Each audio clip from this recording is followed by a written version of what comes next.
Welcome to Sib Spot. Today's Reddit posts are from Entitled People. Story 1 is by Sylphco. Update: entitled neighbor doesn't want me to make noise in my own home.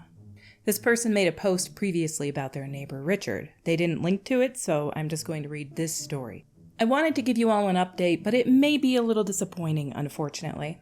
I called the office and told them about this situation, and they told me they were going to call him and tell him not to interact with me and to make any complaints through them. This seemed to improve things at first, but unfortunately he decided to start banging on the ceiling whenever he felt like I was being too loud. At first it wasn't that bad. 1 or 2 smacks randomly, easy enough to ignore. Like in the first post, several smacks occurred when I was laying in bed. Last night he escalated it. It was around 10 or 11 o'clock. I was walking around my apartment a little. I had a bad cord and I was trying to find a different cord to replace it. He started smacking again. I ignored it, but he kept doing it and was getting slowly more aggressive. It was starting to freak me out a little bit. At this point, I wasn't even moving anymore. I was just sitting at my desk. Then he got pissed and full on force punched the ceiling.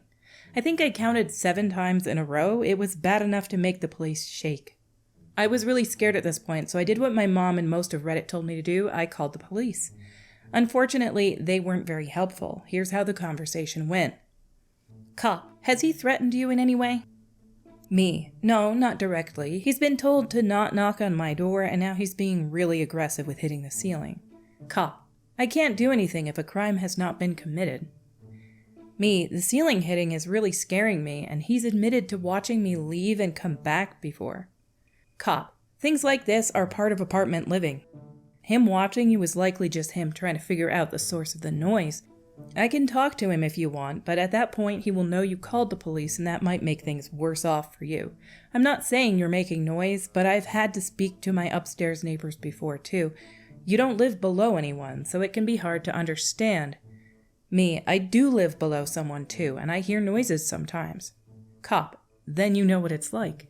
Me: no, they make sound, but it isn't bad, I just ignore it. Cop: like I said, I've had to speak to neighbors before too. Me: yeah, but your neighbors were probably actually making noise. At this point, I started to cry. Unfortunately, it just happens to me sometimes when I'm really stressed. I was just trying as hard as I could to keep it together to be able to speak. Cop: I know things like this can be frustrating. I can talk to him if you want. Me: no, you just told me that would be a bad idea. Cop: I never said that. To be fair, he never actually said those words. He said it might make it worse for you. At that point, I just wanted the cop to go away. I told him to leave, but asked him to let the record show that I felt unsafe in my own home. This morning, I contacted the office again and had a very interesting conversation. They told me they had spoken to him and had indeed told him to make any complaints through them and not talk to me. They also said that him watching me leave wasn't meant to make me feel threatened and that he never intended to follow me, but was an observation he brought up when I had tried to tell him I wasn't home and he was complaining about sound. I told the office that he had been complaining about sound from when I wasn't there, that I had been gone for at least half the month of December. Well, apparently he told them that I had a friend over and she had likely been making the noise when I was gone. Are you effing kidding me? Clara was there for a single night. He is legit making up stories in his head now to make things make sense. The office is trying to be a middleman in this situation, which I guess I understand, but it is aggravating since I know I'm not making loud banging sounds. I told the office about my current theory, but the loud banging sounds are the heating system coming on. It would make sense for the heat to be more likely to come on when I enter the building and let cold air in. Correlation does not equal causation. The good news is that he's not allowed to be banging on the ceiling like he's been doing. The office will be telling him to stop, and if he does it again, I will report him every single time. I will be keeping a log of everything.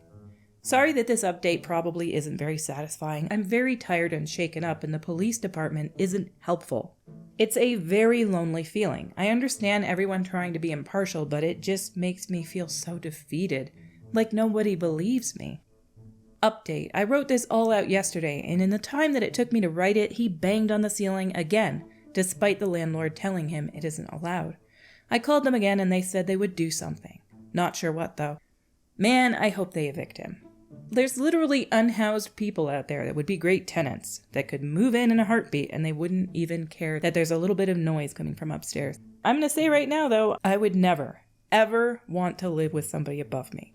I've lived above somebody before, and it kind of sucked because I had an old apartment with a squeaky floor, but she never complained. She said I was super quiet all the time. She said I was a great neighbor to have. There was only like a day or two where I warned her in advance, I'm getting a kitty cat today and I might be rolling a ball on the floor. So I asked her if there were certain times that I could do it, and she was like, no, it's fine. Just as long as it's not in the middle of the night, you're good. No worries. There's been stories that have been told where people are living in the walls of somebody's house. So maybe this guy actually has somebody living in the walls or the ceiling of his house and he doesn't even know it. That actually has happened in some cases. Like there was a homeless person living in the walls. I don't know how they got in there.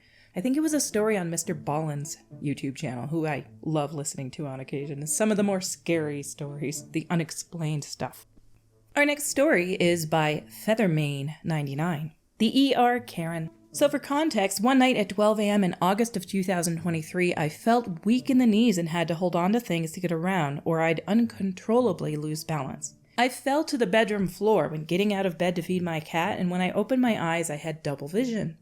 My mom said my pupils were tiny dots, and I felt an extreme aura around my head, and I felt nauseous and had muscle spasms. I didn't know what the heck was happening at the time, and it scared the heck out of me. I tried going back to sleep, but really, I wanted to go to the emergency room because I felt like I was dying. The next morning, the mystery symptoms had subsided and I was laying on the couch watching TV while my mom had gone to an appointment to get the car fixed. I told her I was fine before she left, but about an hour later I started feeling the symptoms again. My friend that had stayed the night tried to assure me that it was just the bottle of twisted tea I had the previous day, but I wasn't convinced a mere 12-ounce bottle of 5% alcohol volume would make me feel like I'm dying. I'm not that much of a lightweight. So anyway, I called my mom and told her I want to go to the ER, and she said to call my dad and ask him to take me. So I called my dad and he took me to the hospital. Sorry for the long intro, I promise it gets interesting from here. So we arrived at the emergency room, and after I check in, I see a lady with her 4 to 5-year-old son who apparently had a skin rash. Even more context, he wasn't in anaphylactic shock or anything, just a case of contact dermatitis from an allergen or something. Not something to go to the ER for. So at first, Karen seemed fine when we engaged in some small talk, but it only spiraled from there. Apparently, she had been waiting for over an hour, and it was beginning to show. Her kid was getting antsy and was scratching his arm where the rash was located. Karen went from, "Sweetie, I know it itches, but please don't scratch," to, "Stop scratching now!" Karen meter rising. Then her kid started running around and laughing, and she told him to sit down in an ugly tone, and of course he didn't. He then took his shoes off and continued running with his mother and a couple employees chasing him around the room. This is where Karen's temper was at critical levels, and she said, "If you don't sit down right now, we're leaving." As if he were misbehaving at a toy store or something. Like seriously, if your kid's rash is such an emergency, why would you threaten to leave? Eventually, I get called into the office, and Karen jumps up in front of me and starts yelling, "No! I was here first!" The doctor was bewildered, and she signaled for me to keep going. I inch past Karen and watch her from the office. She continued yelling and stuck her finger in the doctor's face, saying, "My son has a severe reaction, and I've been waiting for over an hour, and I was here first. If I don't get called in the next 20 minutes, I'm complaining." Severe reaction, indeed. I wish I could have recorded this, but I was afraid I'd get in trouble, and I was trying to look at my phone screen in case my double vision returned. But I will always look back on that day and laugh. Some people don't understand that an emergency room, they take people who have severe, like actual severe issues. This kid who is literally running around the waiting room with his shoes off is perfectly fine. He has an allergic reaction. They'll take care of it. You just have to wait. And it does not matter if you were there first. This other person is having problems with probably their brain and ears. That's more severe. You don't have to be a doctor or nurse to know that that's a more severe thing. Now, if the kid had an allergic reaction and his windpipe was closing off, he'd be in there immediately and they'd be taking care of him.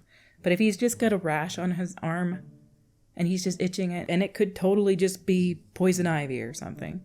No big deal. They can wait. Down in the comments by Wandering Boone.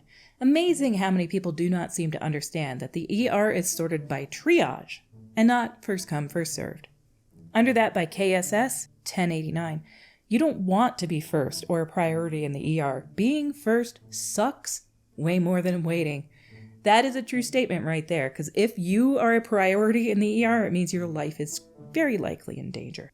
Our last story today is by Proof Strawberry 464. Man, I'd love some strawberries right now. I've been having the biggest fruit craving.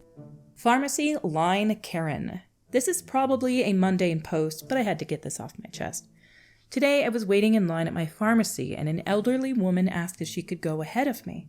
If it were just me in the line, I probably would have said yes, but there were other people lined up, so I told her, "You can go ahead of me, but you have to ask the others in line as well." This Karen blew up at me. I don't know exactly what she said because I was focusing on myself and my meds, but she started screaming at me. I turned to her and said, "You are harassing me. Do we need to get the police involved?" I know the language is stilted, but in my line of work, I'm trained to be direct about that sort of thing. She had the nerve to say that she wasn't harassing me at all and that she would gladly call the police because I didn't give her my place in line. I said, "Okay, sure, call them. I actively encourage you to do so. In fact, I will wait here after I get my medication to ensure the police get the story straight." Karen calls the police. They show up because, well, they have to. Karen gets a lecture from a very large man about the context of when she should call the police. She is informed that me not letting her budge in line and what she calls bad customer service is not a reason to involve the police. The pharmacist is on his third cup of coffee since this all started. I know that he's an innocent victim in all this, and that if I let Karen ahead of me, his problems might not exist. The officer removes Karen, who is audibly angry and asking the officer how she can get her meds if she's banned from the store. I don't know, Karen. Have them transferred to a different pharmacy and behave like an actual human being there. People call the police for ridiculous reasons sometimes. I'm pretty sure there was a guy who didn't get the right toppings on his pizza, so he called 911. Our stories for today have come to a close. Until we meet again, have a splendid day.